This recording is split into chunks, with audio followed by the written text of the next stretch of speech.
Nós estamos de volta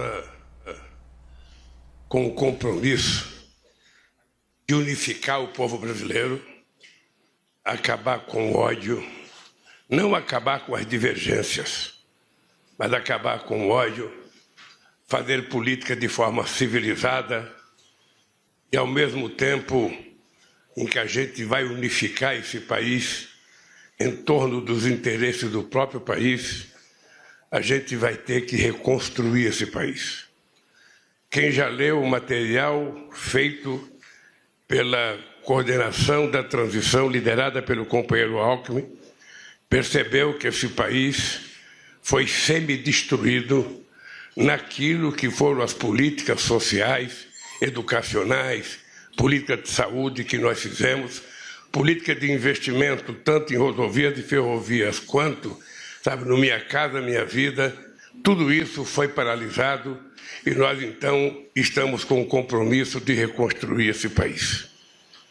Mas é importante a gente ressalvar o momento em que se deu essas eleições, as eleições mais difíceis que eu acho que todos nós participamos, uma quantidade em dinheiro difícil de ser mensurada em reais, quem sabe seja necessário mensurar em dólar a quantidade de dinheiro que foi utilizado na perspectiva de perpetuar um governo autoritário, um governo que é responsável pela morte de grande parte das 700 mil pessoas que morreram no Covid por desleixo, por desrespeito e por muita ignorância do conjunto do governo.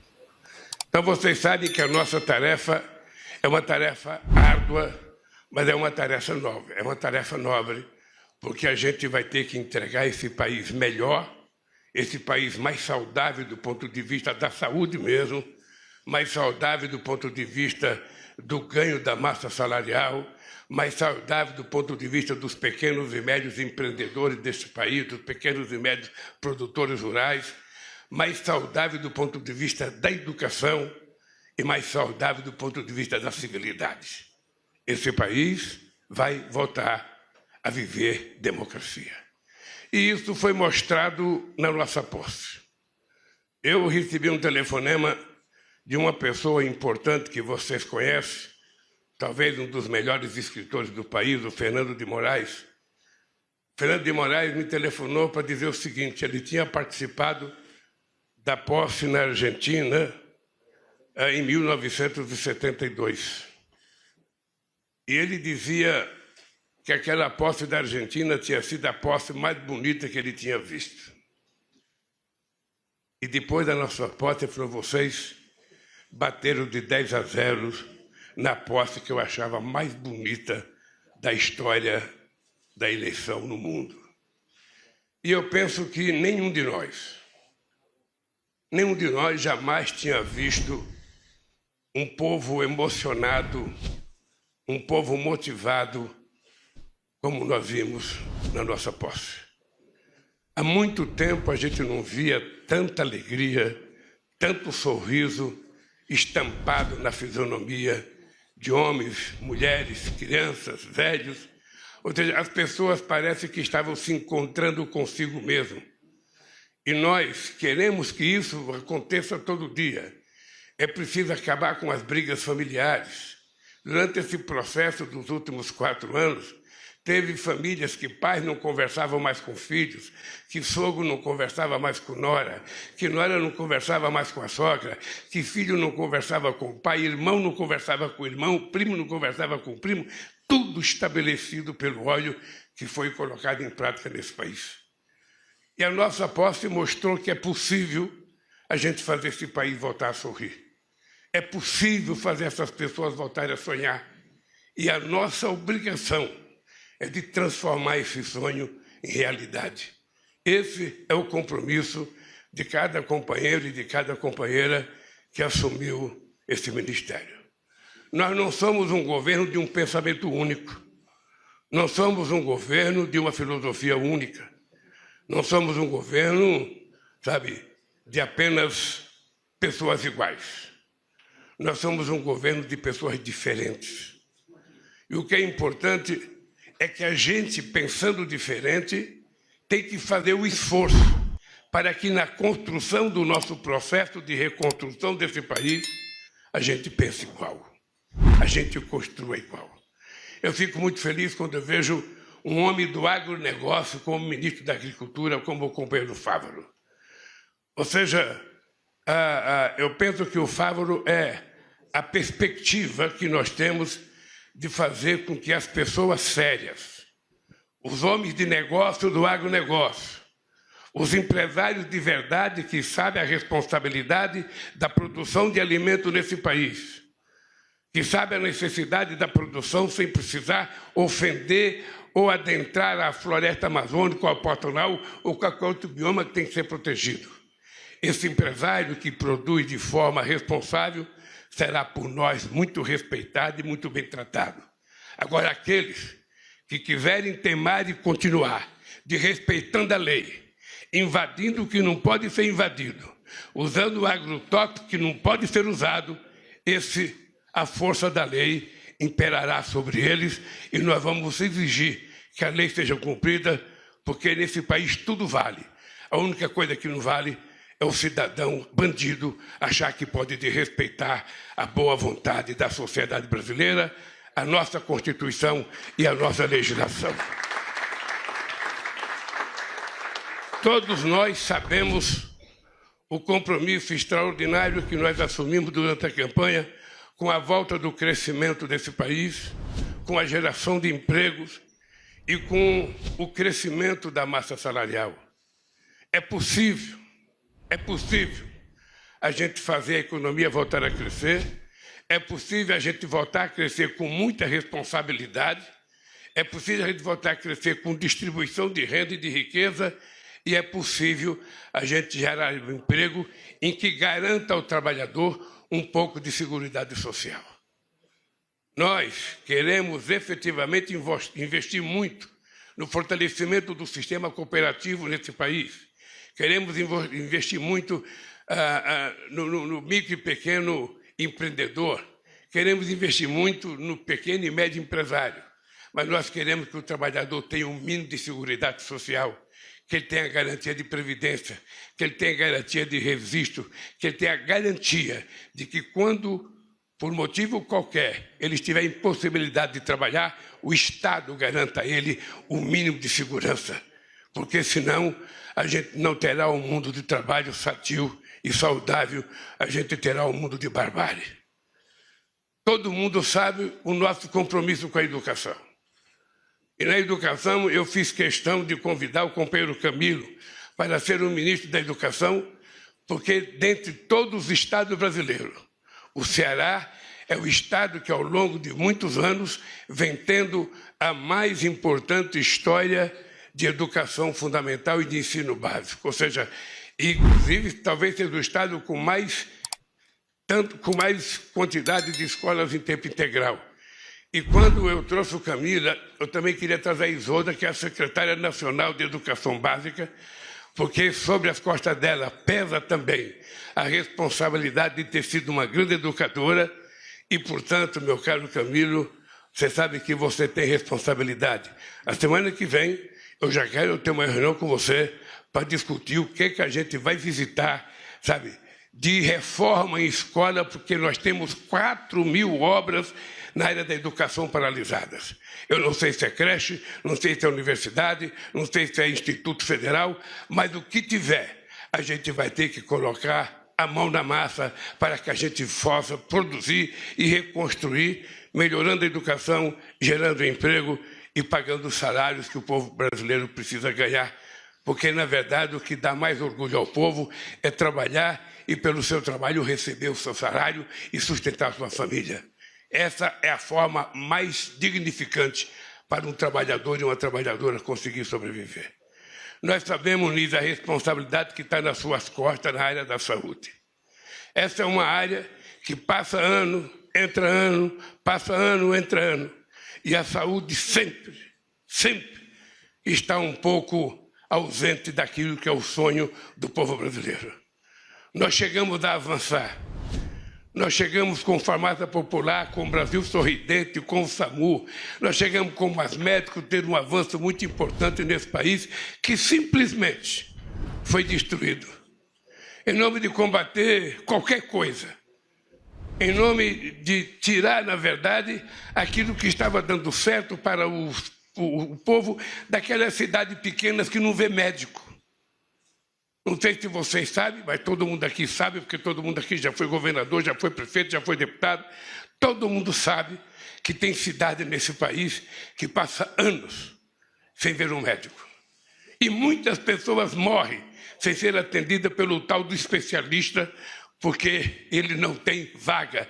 Às vezes ele vai no médico, às vezes ele vai numa UPA, é consultado, pede uma consulta no especialista, ele vai marca-se para 12 meses, para 13 meses, para 9 meses, às vezes a pessoa morre sem ter direito a esse médico.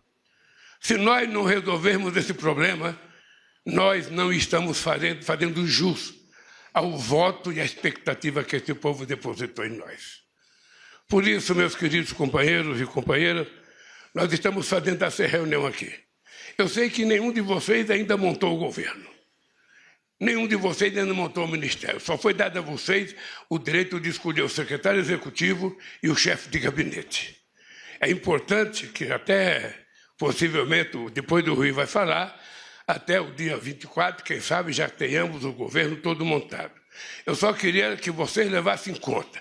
Primeiro, eu não tenho vergonha de dizer que nós vamos montar o governo com gente da política muito competente. Vamos montar o governo com gente técnica muito competente. Eu não faço distinção e não quero criminalizar a política. Todo mundo sabe da nossa responsabilidade. Todo mundo sabe que a nossa obrigação é fazer as coisas corretas, é fazer as coisas da melhor forma possível. Quem fizer errado sabe que tem só um jeito. A pessoa será simplesmente, da forma mais educada possível, convidada a deixar o governo, e se cometeu algo grave, a pessoa terá que se colocar diante das investigações e da própria justiça. Eu já carreguei na pele muitas coisas ruins. Eu já presidi esse país 8 anos e fiz muitas reuniões nessa mesa. A mesa era menor. Não era tão grande e tão sofisticada, era mais rústica. Mas essa aqui está mais bonita. E eu só tenho um compromisso com esse país. Primeiro, ser honesto com o povo brasileiro e ser leal e honesto com vocês. Eu primeiro sou grato a todos vocês terem aceito o convite que foi feito para vocês fazerem parte do governo. Segundo, muitos de vocês são resultado de acordos políticos, porque não adianta a gente ter o governo tecnicamente mais formado em Harvard possível e não ter um voto na Câmara dos Deputados e não ter um voto no Senado. É preciso que a gente saiba que é o Congresso que nos ajuda. Nós não mandamos no Congresso, nós dependemos do Congresso e, por isso, cada ministro tem que ter a paciência e a grandeza de atender bem cada deputado, ou cada senador, ou cada senadora que o buscar. Porque, senão, quando a gente vai pedir um voto, que a gente vai falar com o deputado ou com o senador e diz: não, eu não vou votar porque eu fui em tal ministério, nem me receberam, me deram um chá de cadeira de 4 horas, o ministro nem serviu um cafezinho, uma água. Eu não quero isso.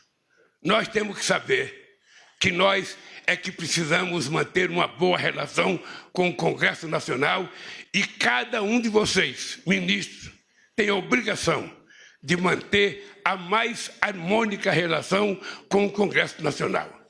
Não tem importância que você divija de um deputado ou do senador. Quando a gente vai conversar, a gente não está propondo casamento. A gente está propondo aprovar uma tese ou fazer uma aliança momentânea em torno de algum assunto que interessa ao povo brasileiro. E eu quero dizer para vocês que vou fazer a mais importante relação com o Congresso Nacional que eu já fiz. Eu já tive 8 anos na presidência e eu quero dizer aos líderes, ao Jacques Wagner, ao Guimarães, ao Randolph, que dessa vez vocês não se preocupem, que vocês vão ter um presidente disposto a fazer tantas quantas conversas for necessário com as lideranças, com os partidos políticos, com o presidente Rodrigo Pacheco e com o presidente Arthur Lira. Não tem veto ideológico para conversar e não tem assunto proibido em se tratando de coisas boas para o povo brasileiro. Então eu quero que vocês saibam, que vocês contem comigo, porque eu tenho consciência que não é o Lira que precisa de mim. É o governo que precisa da boa vontade da presidência da Câmara. Não é o Pacheco que precisa de mim. É o governo que precisa, sabe, de um bom relacionamento com o Senado. E assim nós vamos governar esses 4 anos.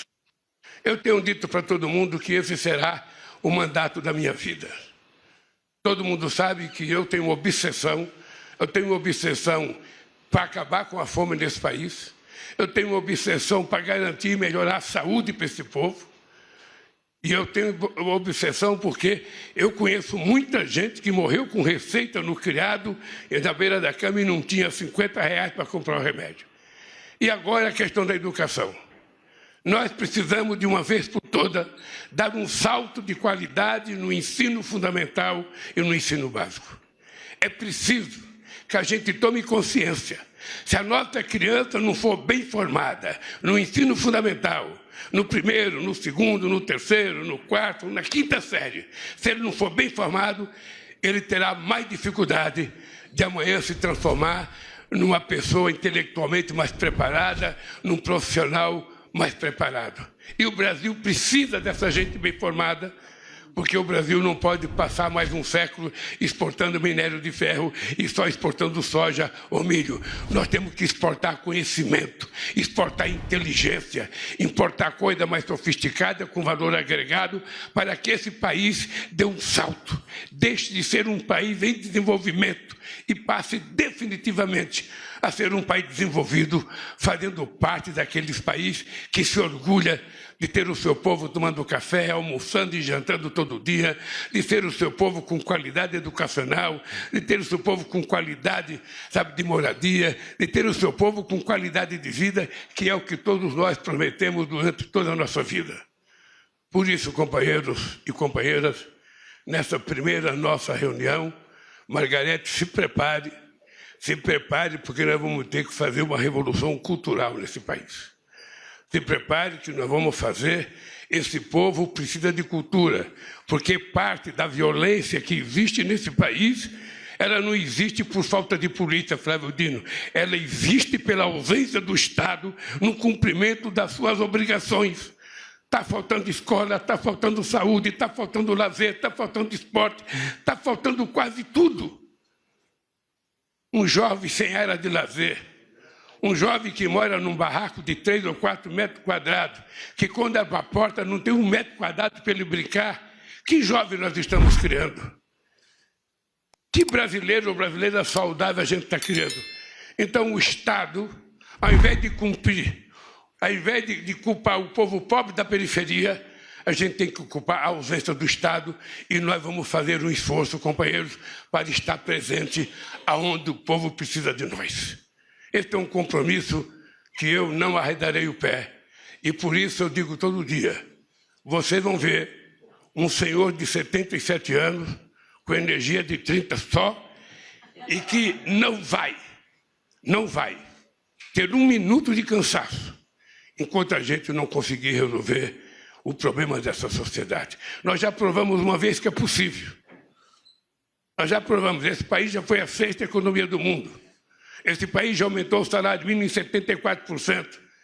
Esse dia eu fui conversar com uma pessoa que disse, olha, mas agora foi bancarizado 16 milhões de pessoas. E eu disse, mas no meu governo foi bancarizado 70 milhões de pessoas.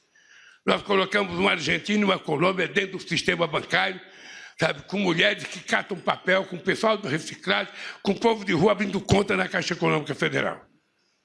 Você tem que ver, Zé Múcio, o que uma mulher chorou a receber o cartãozinho dela da Caixa Econômica porque ela abriu uma conta.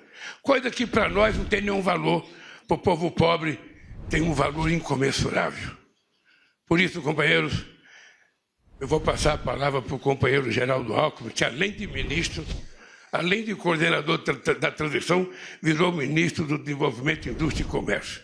Daqui a pouco ele tem mais poder do que o presidente da República e eu vou passar a palavra para o companheiro Alckmin. Obrigado, companheiros. Obrigado. Estejam certos que eu estarei apoiando cada um de vocês nos momentos bons e nos momentos ruins. Não deixarei nenhum de vocês no meio da estrada. Não deixarei nenhum de vocês. Vocês foram chamados porque têm competência. Vocês foram chamados porque foram indicados pelas organizações políticas que vocês pertencem. E eu respeito muito isso. E, portanto, esteja certo que vocês terão em mim. Sabe, se possível, um irmão mais velho. Se possível, um pai. Tratarei vocês como a mãe trata os filhos. Com muito respeito, muita educação e exigindo muito trabalho de cada um de vocês e de cada uma de vocês. Obrigado, companheiro. Com a palavra, o nosso querido companheiro Geraldo Alckmin.